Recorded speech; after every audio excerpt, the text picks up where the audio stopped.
नमस्कार दोस्तों, 26 जुलाई कारगिल विजय दिवस।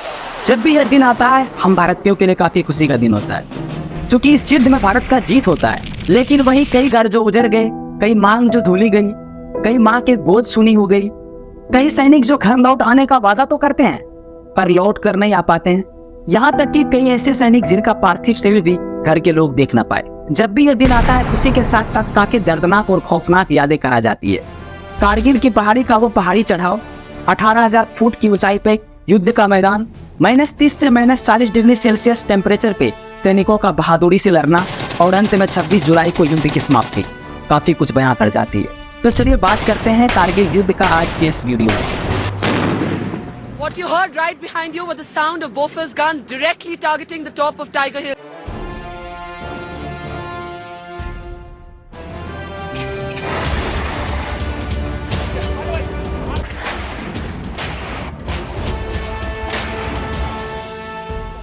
दिन होता है 3 मई 1999।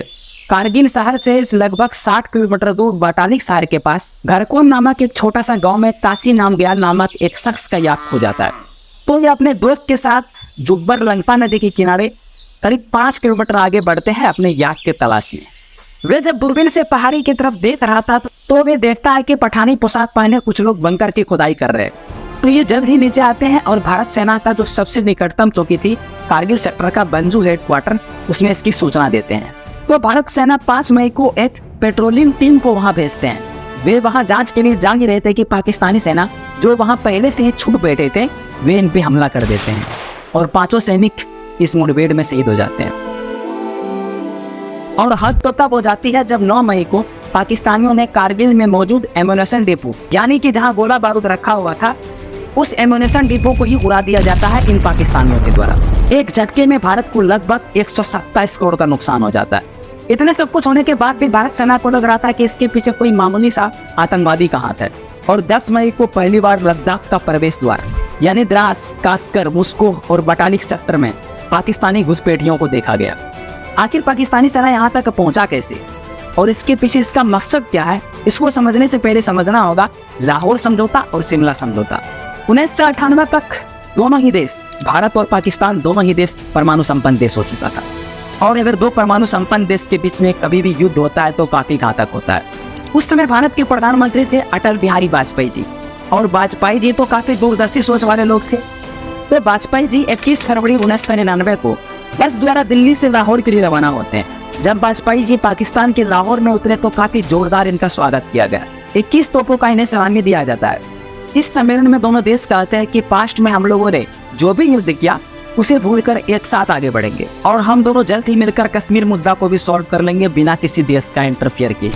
हालांकि यह कश्मीर पर बात शिमला समझौता में 1971 भारत पाक युद्ध के बाद जो समझौता हुआ था उसमें भी किया जा चुका था। उस समय पाकिस्तान के जनरल थे जनरल परवेज मुशर्रफ। तो जनरल परवेज मुशर्रफ और उनके 5 और साथी मिलकर ये सभी एक प्लान बनाते हैं। इनका प्लान होता है 1971 भारत पाकिस्तान युद्ध के बाद शिमला एग्रीमेंट में जो डिसाइड हुआ था कि कारगिल का जो एरिया है जहां टेम्परेचर -30 से -40 डिग्री सेल्सियस तक पहुंच जाता है, जहां दोनों देश ने डिसाइड किया था कि उस समय दोनों देश अपना अपना बंकर छोड़कर पीछे आ जाएंगे और दोनों ही देश के सैनिक अपने अपने बंकर पे मई जून के महीने में आते थे। तो इन 5 का प्लान होता है कि जब भारत अपना बंकर छोड़ेगा, वे पीछे आएगा तो हम सभी वापस नहीं लौटेंगे, बल्कि हम अपना फौज भेज देंगे भारत के बंकर में जिन्हें भारत सैनिक पहले से ही छोड़ चुके होंगे। और आगे इनका प्लान होता है कि श्रीनगर से लेह तक जो सड़क जाती है नेशनल हाईवे 1 उसे ब्लॉक करने का, और NH1 जो होती है उससे एक सड़क जाती है सियाचिन ग्लेशियर की लाइफलाइन NH1D।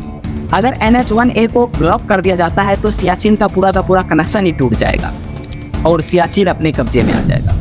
तो इन पाकिस्तानियों ने मिलकर भारत के 4 अलग अलग सेक्टर द्रास, कास्कर, मुस्को और बटालिक सेक्टर पे हमला कर देता है और इन सेक्टर में लगभग 150 पोस्ट पे कब्जा कर लिया जाता है इन पाकिस्तानियों के द्वारा, जिसमें ये काफ़ी मात्रा में सैनिक और हथियार डाल देते हैं। इन चारों सेक्टर होता है पहाड़ी इलाका जिसके टिप पर घुसपैठी आकर बैठे थे और इनमें सबसे महत्वपूर्ण था द्रास सेक्टर। द्रास सेक्टर में ही आता है टाइगर हिल, तोरोलिंग। टाइगर हिल जो था सबसे ऊंचा पॉइंट था जिसपे कब्जा करना बहुत मुश्किल था। ये पाकिस्तानी पहाड़ी पे इतना डोमिनेंस कर लेते हैं कि नेशनल हाईवे नंबर 1 पे कौन आ रहा है कौन जा रहा है सब इसके कंट्रोल में था। नेशनल हाईवे नंबर 1 से एक बाइक भी जाता था तो बिना उसकी मर्जी के नहीं जा सकता था। तो भारत सरकार अंततः अपने थल सेना का ऑपरेशन विजय चालू करते हैं 10 मई 1999 को। अब युद्ध दोनों ओर से जारी था। यह युद्ध का मैदान दुनिया का सबसे ऊंचा युद्ध मैदान होता है 18,000 फुट पे। तो भारत सरकार द्वारा चारों सेक्टर में थल सेना को भेजा जाता है, लेकिन सबसे भीषण युद्ध जो हुआ था वो हुआ था द्रास सेक्टर में। द्रास सेक्टर को देखेंगे तो सबसे पहले आता है तोरोलिंग, फिर कई सारे पॉइंट जिनमें 5140, कई अन्य पॉइंट और अंत में आता है टाइगर हिल। ये जो नाम है द्रास सेक्टर के पहाड़ी का टॉप का नाम होता है, जो कि सैनिकों के द्वारा रखा गया था। 14 मई 1999 को कैप्टन सौरभ कालिया और 4 अन्य जाट रेजिमेंट के सैनिक को लद्दाख के पहाड़ी में कास्का सेक्टर में बजरंग पोस्ट पे पेट्रोलिंग के लिए भेजा जाता है। Lieutenant Kalia, carry out a detail recce with this patrol. खबर मिली है कि कुछ चूहे एलओसी क्रॉस करके इस तरफ घुस आए हैं। कैप्टन सौरभ कालिया की ये पहली ज्वाइनिंग थी। कैप्टन सौरभ कालिया जो सिर्फ 4 महीने पहले ही आर्मी में ज्वाइन करे थे और इनके परिवार वालों ने तो इन्हें यूनिफॉर्म में भी नहीं देखा था। जब ये बजरंग चोटी पे पहुंचते हैं तो ये देखते हैं कि वहाँ हथियार से लैस पाकिस्तानी सेना मौजूद है। कैप्टन सौरभ कालिया ना तो ज्यादा संख्या में थे और ना ही इनके पास ज्यादा एम्यूनेशन था। इन 5 और पाकिस्तानियों में जमकर मुकाबला होता है। जब इनके पास एम्यूनेशन खत्म हो जाता है तो इन्हें घेर लिया जाता है पाकिस्तानियों के द्वारा। इन्हें 22 दिन तक बंदी बना लिया जाता है और अंततः पाकिस्तानियों द्वारा इन सभी का निर्मम हत्या कर दी जाती है। 7 जून 1999 को जब पाकिस्तानियों द्वारा कैप्टन सौरभ कालिया का डेड बॉडी दिया जाता है तो उनके शरीर पे काफी चोट का निशान था। पोस्टमार्टम रिपोर्ट में बताया जाता है कि शरीर को सिगरेट से जलाया गया था, कान के पर्दे गर्म छड़ों से छेदे गए थे, कई दांत की हड्डियां टूटी हुई थी, खोपड़ी में फ्रैक्चर था, आंख निकाले गए थे, आंख निकालने से पहले आंख छीदी गई थी, जेनिटल्स कटा हुआ था और अंत में सर पे गोली मार दी गई थी और ये सभी यातनाएं मरने से पहले दी गई थी।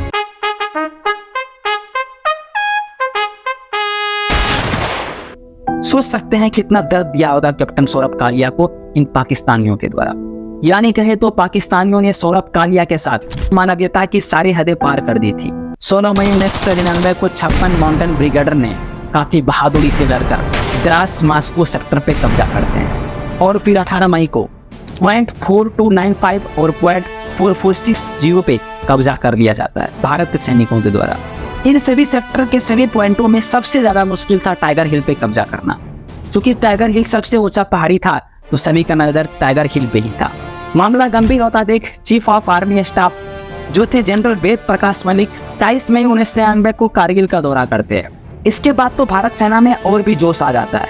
इसके ठीक एक दिन बाद ही 24 मई 1999 को 79 माउंटेन ब्रिगेड ने मुस्कुल सब सेक्टर पे कब्जा करते हैं और इसके ठीक एक दिन बाद ही पूरे पश्चिमी क्षेत्र पर कब्जा कर लिया जाता है। 25 मई 1999 को नेवी को इस युद्ध में भाग लेने का ऑर्डर मिलता है। तो नेवी इस युद्ध में भाग लेते हैं और अपना ऑपरेशन का नाम रखते हैं ऑपरेशन तलवार। इस ऑपरेशन के तहत भारत नेवी पाकिस्तान की ओर एंटर करते हैं और अरब सागर में घुसकर पाकिस्तान को पूरी तरह से नेवल ब्लॉकेज कर देता है। इसके ठीक एक दिन बाद ही 26 मई को वायुसेना को ऑर्डर मिलता है इस युद्ध में भाग लेने का। तो वायुसेना अपना ऑपरेशन चालू करते हैं और इस ऑपरेशन को नाम दिया जाता है ऑपरेशन सफेद सागर। शुरुआती में इस ऑपरेशन में MiG-27 को शामिल किया जाता है जिसके पायलट थे नचिकेता। जब ये ऑपरेशन पे जाते हैं तो इस फाइटर जेट में टेक्निकली खराबी की वजह से ये क्रैश कर जाते हैं और जब पायलट नचिकेता पैराशूट से ड्रॉप कर रहे होते हैं तो ये पैराशूट भारत में नहीं बल्कि बॉर्डर पार पाकिस्तान में जाकर ये पैराशूट ड्रॉप करता है गलती से। और इधर भारत सेना को इसका कोई पता नहीं चल पा रहा था कि एग्जैक्टली ये है कहाँ। तो इसके पीछे भेजा जाता है MiG-21 लेके अजय अहलुवालिया को। क्योंकि इसे सर्च करना होता है MiG-27 को तो ये काफ़ी लो हेड से उड़ रहे होते हैं। तो इसी बीच पाकिस्तानियों ने स्ट्रिंगर मिसाइल से इन पे हमला कर देता है। तो अजय अहलुवालिया सीट इजेक्शन कर लेता है। अब सीट इजेक्शन क्या होता है समझने की कोशिश करते हैं। जब कभी फाइटर प्लेन क्रैश करने लगता है तो पायलट तुरंत रॉकेट पावर सिस्टम को एक्टिवेट कर देता है। इससे प्लेन का छोटा सा हिस्सा सीट सहित खुल जाता है और पायलट इससे निकलकर 30 फुट ऊंचाई तक पुश कर जाता है और इसमें ही लगा होता है पैराशूट। पायलट इसी की मदद से लैंड कर जाता है। तो जब अजय अहलुवालिया सीट इजेक्शन के बाद पैराशूट की मदद से नीचे आ रहे थे तो पाकिस्तानी इन पर हैवी मशीन गन से हमला कर देते हैं। इस हमले से आसमान से अजय अहलुवालिया के शरीर के टुकड़े गिर रहे थे उस समय में। तो भारत सेना ने सोचा क्यों ना फाइटर प्लेन की जगह हेलीकॉप्टर का प्रयोग किया जाए। क्योंकि फाइटर जेट इतनी तेजी से गुजरती थी कि दुश्मन कहाँ है पता ही नहीं चल पाता था। और उस समय पर भारत वायुसेना में शामिल था Mi-24 और Mi-35 जैसे हेलीकॉप्टर। लेकिन समस्या यह था कि ये हेलीकॉप्टर ज़्यादा ऊंचाई तक नहीं उड़ सकती थी, ये बस केवल 10,000 फीट तक ही उड़ सकती थी और ये युद्ध हो रहा था 18,000 फीट। तो भारत सेना ने Mi-70 जो एक पैसेंजर हेलीकॉप्टर होती है जिसमें कि मिसाइल ले जाने की कोई व्यवस्था नहीं थी, तो भारत वायुसेना ने इसमें से 4 हेलीकॉप्टर को अपग्रेड करके मिसाइल ले जाने का व्यवस्था करते हैं। लेकिन इस हेलीकॉप्टर में समस्या थी कि स्ट्रिंगर मिसाइल से बचने के लिए जो फ्लेयर का प्रयोग किया जाता है, इन चारों हेलीकॉप्टर में से एक हेलीकॉप्टर में ये फ्लेयर नहीं लगाया गया था। स्ट्रिंगर मिसाइल मुख्यतः हीट को कैच करते हैं, जिससे बचने के लिए हेलीकॉप्टर में फ्लेयर लगे होते हैं जिसमें से आग निकलता रहता है और ये आग स्ट्रिंगर मिसाइल को डाइवर्ट कर देता है। ये चारों हेलीकॉप्टर जब वार पे निकलते हैं तो पहला और दूसरा हेलीकॉप्टर भयंकर बमबारी करके आगे निकलते हैं, लेकिन तीसरा जो हेलीकॉप्टर होता है ये भी भारी बमबारी करता है। ये काफी नीचे आकर सटीक वार करता है, दुश्मन अड्डा को ढूंढ कर उड़ा देता है। लेकिन उसी बीच तीसरा जो हेलीकॉप्टर होता है जिसमें फ्लेयर नहीं लगा होता है, एक स्ट्रिंगर मिसाइल आकर इसमें लगता है। इसमें बैठे 4 जवान शहीद हो जाते हैं 28 मई 1999 को। और पीछे जो चौथा हेलीकॉप्टर होता है ये भी काफी विध्वंस करते हुए आगे निकलता है। ऑपरेशन सफेद सागर के तहत भारत मिराज 2000 को शामिल करता है जो कि फ्रांस से लिया गया था। जब पाकिस्तान ने अमेरिका से F-16 लड़ाकू विमान खरीदा था तो इसी के जवाब में भारत ने फ्रांस से डसॉल्ट एविएशन का अक्टूबर 1982 में 36 मिराज 2000 को लाया गया था। इस फाइटर प्लेन में खासियत यह होता है कि ये लेजर गाइडेड हमला करता है। जब इसे युद्ध में शामिल किया जाता है तो ये पाकिस्तान पे टूट पड़ता है, इससे पाकिस्तान का कमर टूट जाता है। उधर भारत वायुसेना श्रीनगर एयरबेस और पठान एयरबेस पे पूरी तैयारी के साथ था कि यदि पाकिस्तान एयर अटैक करता है तो इससे जवाबी कार्रवाई की जाएगी। 24 जून को भारत वायुसेना द्वारा एक बहुत बड़ी दुर्घटना होते होते बचता है। वास्तव में इस दिन 2 जगुआर जहाज निकाले जाते हैं। एक जगह होता है गुलटेनी, जहाँ की काफी मात्रा में पाकिस्तानी फौजी का जमावड़ा होता है। दोनों जगुआर जहाज के दोनों पायलट में सीनियर पायलट होते हैं AK सिंह। तो ये जो जूनियर पायलट होता है ये गुलटेनी जगह पे जहाँ पे कि पाकिस्तानी फौजी का जमावड़ा होता है उस पर अपना टारगेट लॉक कर लेता है। और ये सीनियर पायलट AK सिंह से पूछता है कि हमने ग्राउंड पे टारगेट लॉक कर लिया है, क्या हम इसे उड़ा दे? तो AK सिंह पूछता है कि तुम पाकिस्तान में हो या इंडिया में? तो ये जो दूसरा पायलट होता है ये कहता है कि हम तो पाकिस्तान वाले एरिया में। तो सीनियर पायलट इसे रोकता है और कहता है कि मत मारो, क्योंकि दिल्ली से ही आदेश है कि हम पाकिस्तान के एरिया में हमला नहीं कर सकते, जो कि भारत का एक बहुत बड़ा निर्णय था इस युद्ध में। अगर भारत उस समय में पाकिस्तान के अंदर जाके हमला कर देता तो समझो ये ओपन वार हो जाता।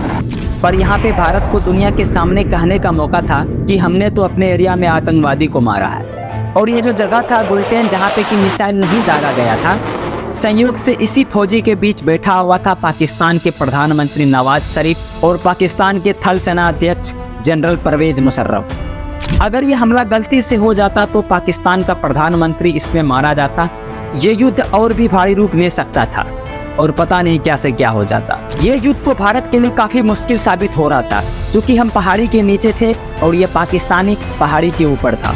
लेकिन बोफोर्स और एयरफोर्स की एंट्री ने पूरे युद्ध का तस्वीर ही बदल देता है। और ये बोफोर्स इस एरिया में जो लाया गया था, रात के अंधेरे में टॉर्च जला के इस एरिया में लाया गया था।